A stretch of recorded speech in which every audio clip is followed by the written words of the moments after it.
పైన కనిపించే భయం కొలిపే లేకపోతే అసాధ్యమైన పరిస్థితులను చూడమాక.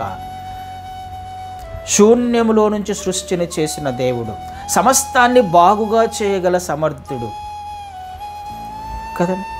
బాగుగా చేయగల సమర్థుడు. అన్నిటిని కూడా ఆయన చూసి మంచిదిగా ఉంది అన్నాడు. మంచిగా ఉండాలన్నది దేవుని ఉద్దేశం. మనిషిని తన స్వరూపంలో చేసుకొని మంచిగా ఉన్నది అన్నాడు.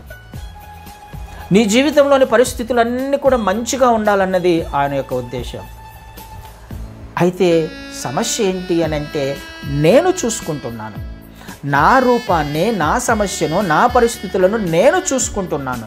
కాబట్టి సారా నవ్వగలిగింది. కాబట్టే మనకు కూడా అనుమానం ఉంటుంది, మనకు కూడా భయం ఉంటుంది. ఇది సాధ్యమేనా? ఈ బలహీనతను జయించగలనా? ఈ సారూప్యతలోకి నేను మార్చబడగలనా? ఇన్ని సంవత్సరాలుగా జరగలేదు, ఇప్పుడు జరుగుతుందా కదండి. ఈ అనుమానాలే నీలో, నాలో, మనలో ఉండే అవకాశం ఉంది. కానీ దేవునికి సాధ్యమే. అయితే ఎలా సాధ్యమవుతుంది? అయితే నీలో కూడా దేవుడు ఎక్స్పెక్ట్ చేస్తున్నాడు. ఆయన అంతకైనా చేయగలడు. నీకున్న సమస్యను లేకపోతే నీవు ఉన్న పరిస్థితిలో నీకు జయ జీవితం ఇవ్వడానికి ఆయనకు చేయలేక కాదు. అయితే దేవుడు నీలో నుంచి ఒక విషయాన్ని ఎక్స్పెక్ట్ చేస్తున్నాడు. ఏం కోరుకుంటున్నాడు ఆయన?